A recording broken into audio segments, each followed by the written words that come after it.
Hey, welcome to my first ever fantasy football advice presented by MGB. That would be myself.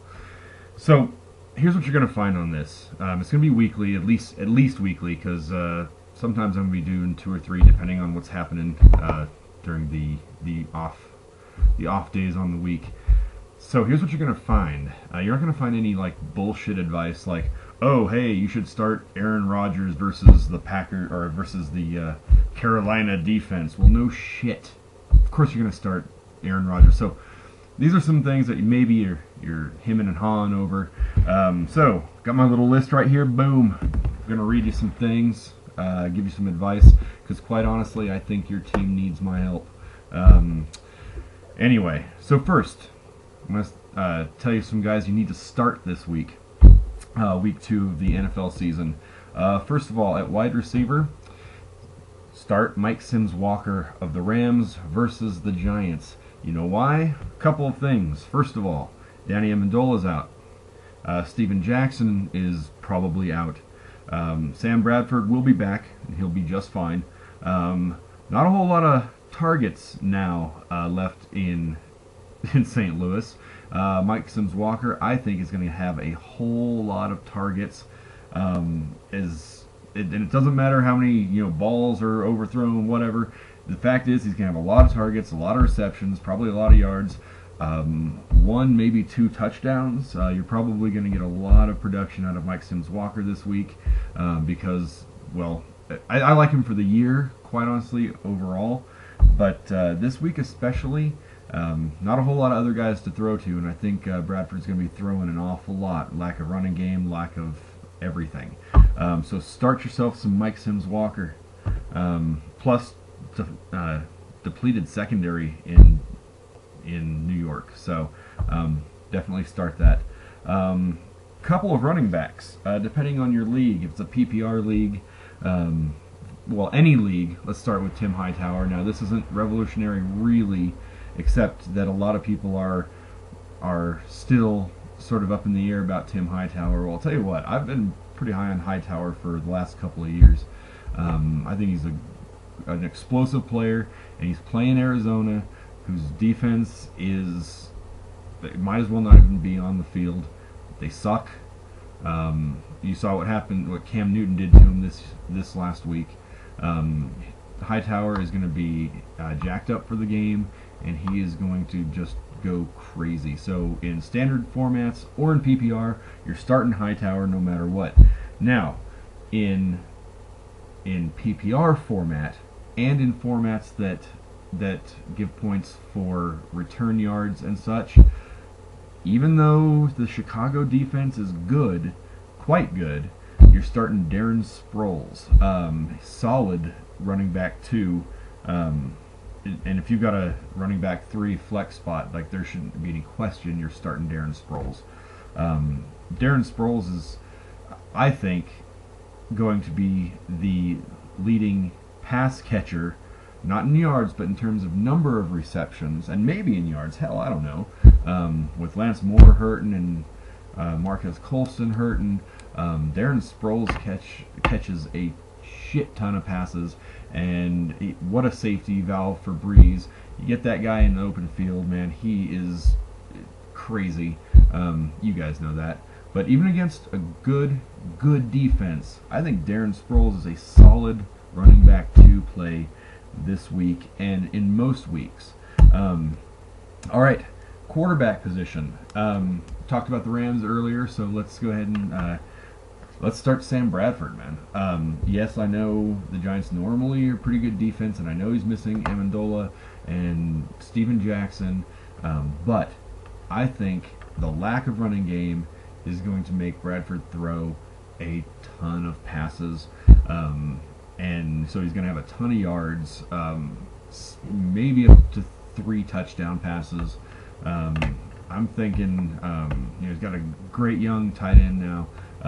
Between the tight end and Mike Sims-Walker, man, I think the Rams are going to have a big day. They may not win. I don't know.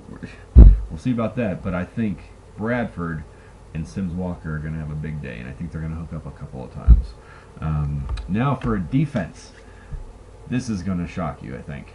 I think you're going to start the Denver defense against Cincinnati. Yes, I know it's Cincinnati. I know they just beat the Browns, who, you know, are sub-mediocre. They're not the worst team in the league. I mean, for God's sake, they're not the Panthers or whatever.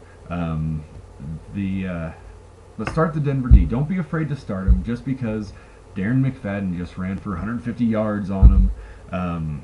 But Cedric Benson is not Darren McFadden. Get that straight. Don't be afraid that Cedric Benson is going to be rushing for 150 yards on him. One thing I loved about the Denver defense is they held the Raiders to, what was it, 105 yards passing. Yeah, they were susceptible to the rush, but it's because it was a guy like Darren McFadden, which Cedric Benson is nothing like him. So start the Denver D. I think they're going to create turnovers. I think you saw that. First play of the game, Von Miller, fantastic. Doomerville. Was it me or was Brian Dawkins playing faster than I've seen him in 3 years? Maybe it was me, but he was out there just playing at a level that I think it's been 2 or 3 years since he's done. All right, guys to sit. I know everyone's talking about Cam Newton and his 4 trillion yards passing and his, you know, whatever. However, they're playing Green Bay this week. They're not playing Arizona. So don't expect Cam Newton to come out and throw 400 yards. Don't expect him to throw 300 yards. Quite honestly, don't expect him to throw 200 yards. Maybe 1 touchdown, probably 2 or 3 interceptions. I think the whole and don't get me wrong, Cam Newton, I think, is actually going to be better than a lot of people, Terry Bradshaw, said he was going to be.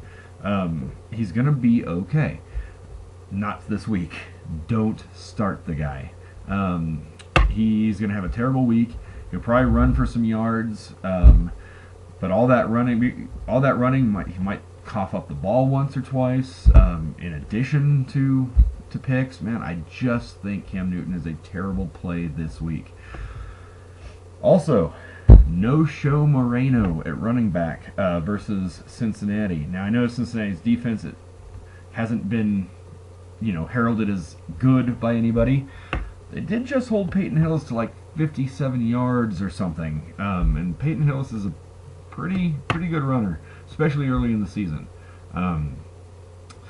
Don't start Moreno. He coughs up the ball. He hasn't proven he's good at anything, in my opinion. So I wouldn't start Moreno, pure and simple. Also, now I'm going to start off by telling you this. I am a Chargers fan. However, looking at things objectively, don't start Ryan Matthews at all.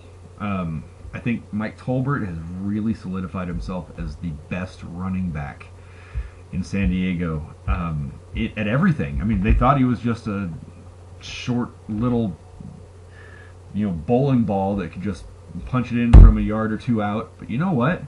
He's shown a tremendous skill set, quite honestly.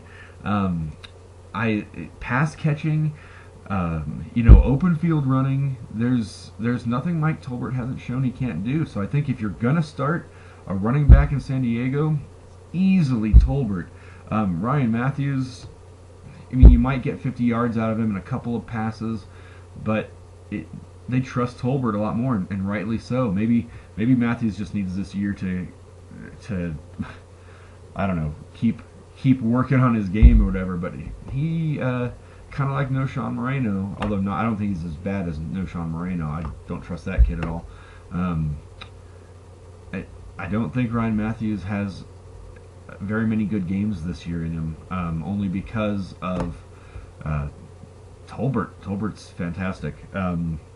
Now, a defense you're not going to start, and this also might be a shocker, the New Orleans defense against Chicago. And it kills me to say this because I hate Jay Cutler. I hate Jay Cutler more than I could possibly describe to you, man. The douchey haircut and the double chin and the whiny and the vagina he has. There's nothing good about Jay Cutler. except that it seems like maybe this year, judging by the first game against Falcons, Falcons defense isn't horrible. He didn't make bad decisions. He's known for making bad decisions, and I didn't see any. So I think, and I'm not picking a winner in that game. I think the New Orleans defense is in for a lot of touchdown watching, like they were against Green Bay. I think Cutler's probably gonna throw for a couple TDs. Matt Forte showed that he is really playing well this year, or so far this year. I mean, in the passing game, rushing. I mean, Matt Forte is someone I'm high on, but I really think you sit the New Orleans defense. I think they're giving up a lot of points this week, and if you're in one of those leagues where you get your defense gets negative points past like 28, I think you're getting negative points if you're starting New Orleans. And there might be, maybe they intercept a ball or two, but that will go then to make up for negative points. So I mean, I'd be shocked if you got more than 4 to 6 points without some sort of funky scoring system in your league out of the New Orleans defense this week. So pick somebody else. I know, go pick up Denver. They're available like in every league ever, except for leagues that are full of Denver fans. So, everybody, until next time, I'm MGB. This has been the best advice you're ever going to get. Until next week.